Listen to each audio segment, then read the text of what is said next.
All right, guys, Shotty T here with another Alliance War video. This is another war.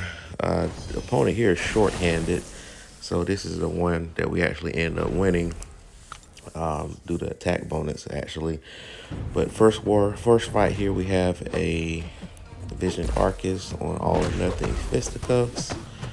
So usually I'm fighting him on the mini boss nodes, particularly the one with the unblockable SB2 or counter tactics, not counter tactics, but dismay, as you saw in the previous war video.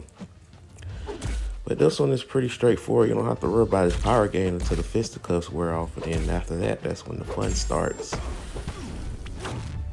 So, ciphered up his power gain buffs and used my Mystic Dispersion to help. Now this fight was a little clunky there, but wasn't as smooth as the other ones. Actually, I prefer to fight against him when he doesn't have fisticuffs, so I can have better rhythm of fighting. But of course, the health pool on this node is much lower than the mini boss, so that was overall the fight ended up not being very stressful.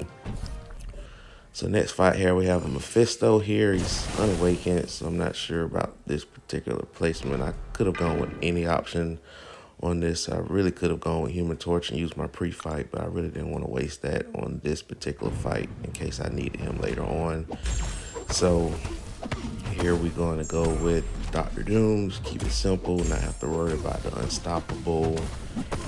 So, and since he's unawakened, I don't have to worry about the aura of incineration unless he does SP2, which usually Doom, you have pretty good power control to not have to worry about a special being like. Now he does have the aura of incineration right there. So I go ahead and throw my SP3 because I didn't want to sustain too much brute force damage. Of course, Mephisto has that cheap death mechanic. He didn't quite hit it on that SP3. I decided to go ahead and just take the R damage there just to get the fight back under control. Alright, and I'm about to finish this one off. There we go. Alright, so the next fight here we have Iron Man Infinity War, Node 23. This fight we will be using Human Torch, but again, we don't need to use our pre-fight on this. You guys have seen me fight against Iron Man Infinity War quite a few times on either on this node or node 22. Just use your standard reparry method, and I'm not even going to risk the opponent having limber. So I'm just going to do a regular combo, just intercept heavies with my heavy. Use those as the opportunity to build up the smolder charges and the temperature. This is a rank 5 Iron Man Infinity War, so he is a bit tanky. Alright, the armors are building up there, so of course I can't be aggressive as far as the normal combo, but then I have to worry about the auto block mechanic. So now he's below 4, but now he's back at it. And I could have gone there, but I didn't want to risk doing a combo and getting an auto block. I mean, I'm in pretty good control of the fight. Don't want to do anything stupid here. Alright. Another reparry there. Get rid of the flow. Another heavy intercept. I decided to do a medium there since he had no armors up, so it was less risk. Alright, go ahead and get rid of that flow. Take this SP2 here. Of course, he's building up his armor while I was doing that, but that's fine.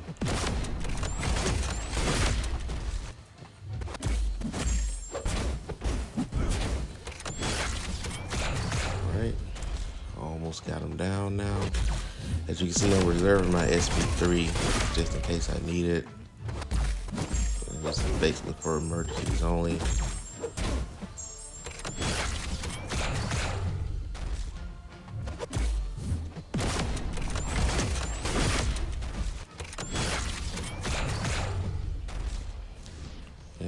That's overkill. I really didn't need to throw the SP3 down. He would have just died with that last bit of incineration.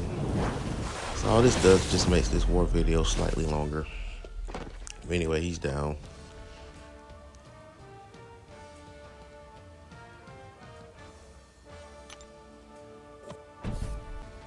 Alright, so now we're on to the next fight here.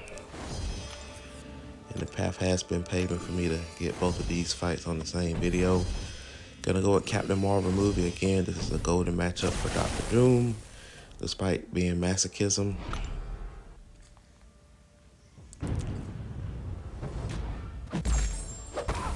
Surprisingly, she just got stunned without the regeneration. And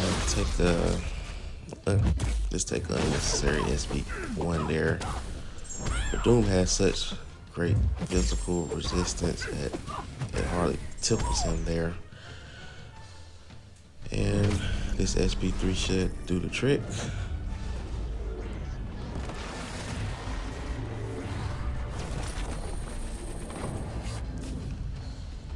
Alright. Alright, next fight we have a Quake. Now, I was debating whether I was going to use Dr. Doom or Quake. But there was a Quake, a mini boss Quake that was coming up, so I figured this would be a good practice opportunity against that particular Quake by using this. And so I decided to go ahead and use it. I guess for some reason I was worried about dropping my heavy a few times, so I wanted to make sure that I had a higher attack, and also in case I got hit, wanted to be able to sustain hits. And this is what you call self-fulfilling prophecy, because I do actually end up getting hit this fight. But so far so good. And since I have that concussion active, he's not going unstoppable as much. But there are times that when I do go backwards, he does trigger it.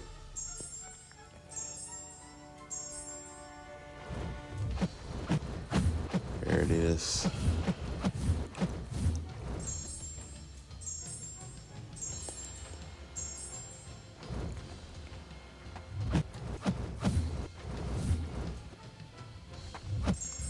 Like I said, so far so good. I mean, really probably didn't have to use that 10% attack boost, but you know, I dropped my heavy as you can see there, so now he regenerated. So now we have the time is still not an issue, but can't keep dropping my heavy like that. And there's where I get hit. So it turns out both of those boosts were kind of needed because I got hit, so the health boost helped, and also the triggered buffet, so the attack bonus is helping getting him down at a faster pace. And I still probably would have finished this fight without timing out. And drop my heavy again, which is kind of crazy. I just decided to go in and finish him off there. Now the next fight, we're gonna have another Korg, and this is actually the next morning after I wake up. And like I really shouldn't have gotten to this fight right away because usually your motor skills are not as sharp in the morning, and also I had a fatigue in the fingers because it's just not quite, the blood circulation is not quite there. So this particular fight, I decided to go with the 30% boost because I know it's Korg. I have the class disadvantage. I decided to go with the invulnerability boost in case I get hit because I can't stun him. But let's just say this fight was very taxing, to say the least. Yeah, you'll see it here.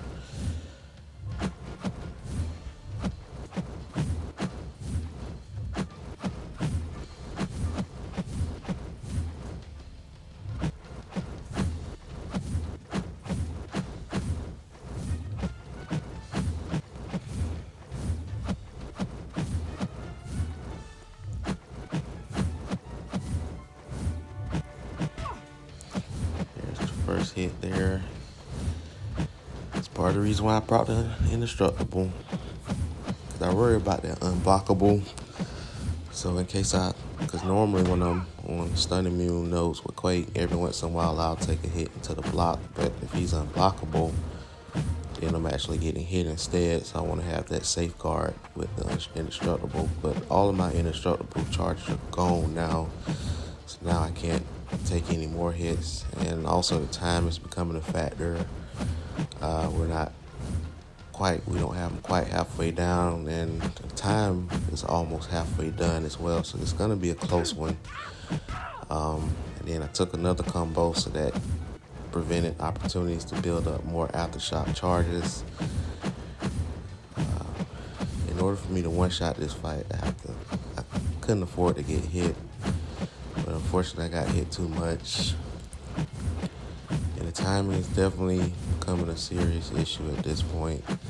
And it doesn't help just being super aggressive, so I'm not able to build up the aftershock charge that I want to build up. So yeah, things are getting very dire now. This is where I'm really starting to panic. And really at this point in time, I really haven't had too many Quake fights that go this long.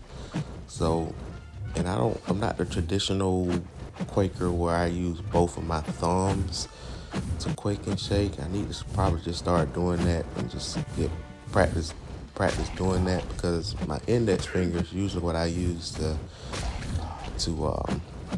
charge my heavies with Quake.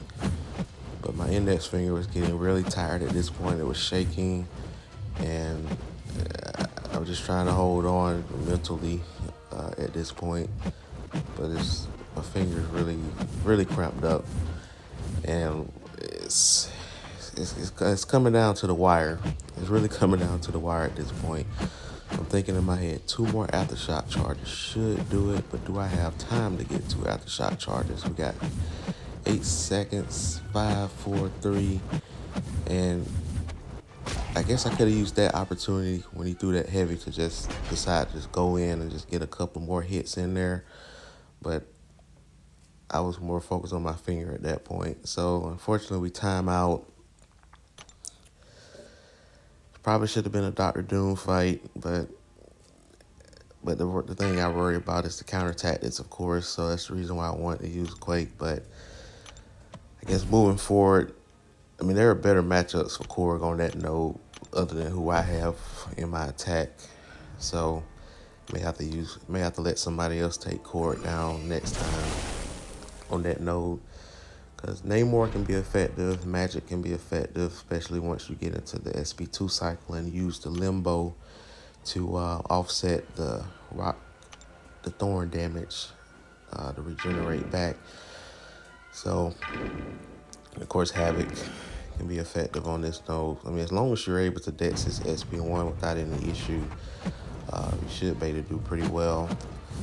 So I decided to go ahead and use a combat regeneration boost to heal a portion of Quake back and carry that over to the next fight. But that fight took a toll on my index finger. You will see that not on this fight, but I tried to. Now this one is not as stressful because you can stun the opponent, so at least I have that in my favor.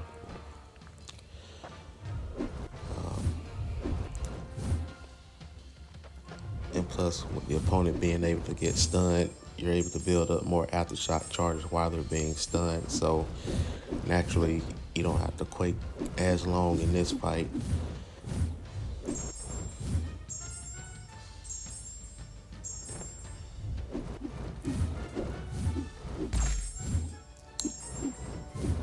You see, he has a pretty quick limber there too. But as you can see, it's a stark contrast between the Korg fight and the Thing fight. Of course, the class disadvantage didn't help, but just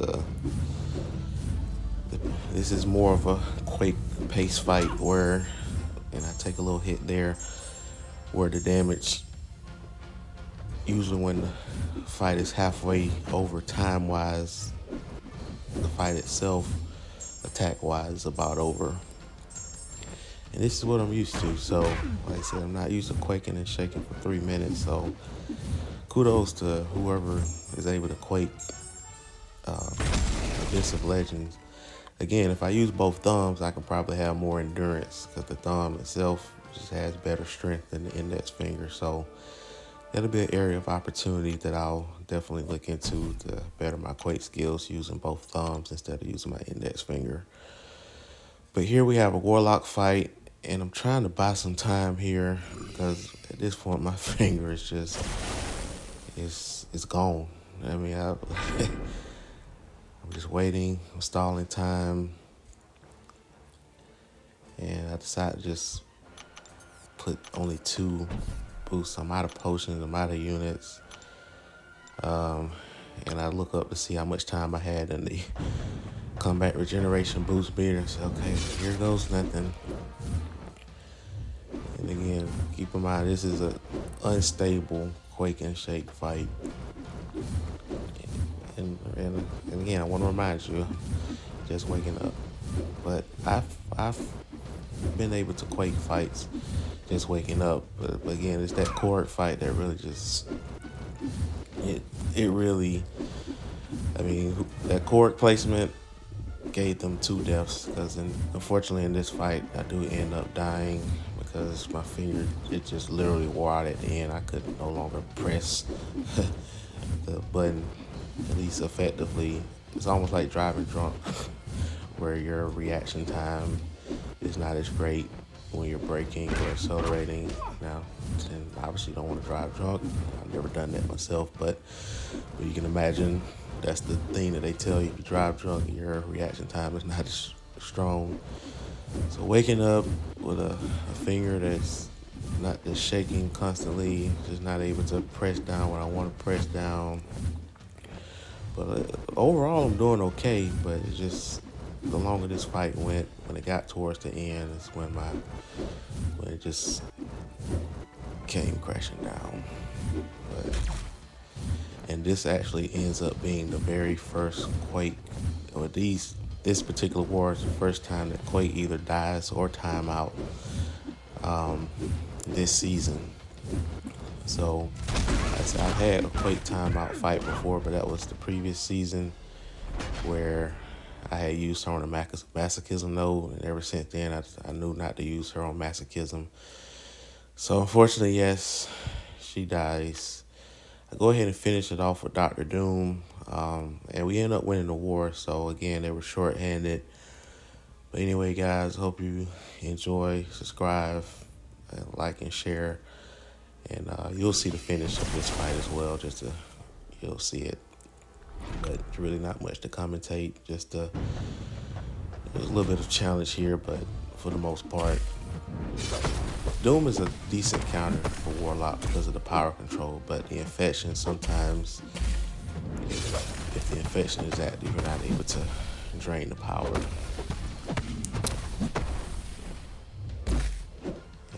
And I think you'll see it here, actually, if I'm not mistaken.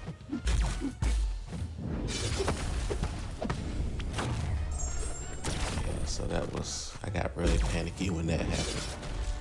So I just decided to just wait special and reset. But anyway, guys, hope you guys enjoy your day. And I will be posting the next war video. I think we got 2 more wars this season, or 1 more. So I'll go ahead and post that one. We just finished up that war, so I'll go ahead and post that video later on today. All right, take care, guys.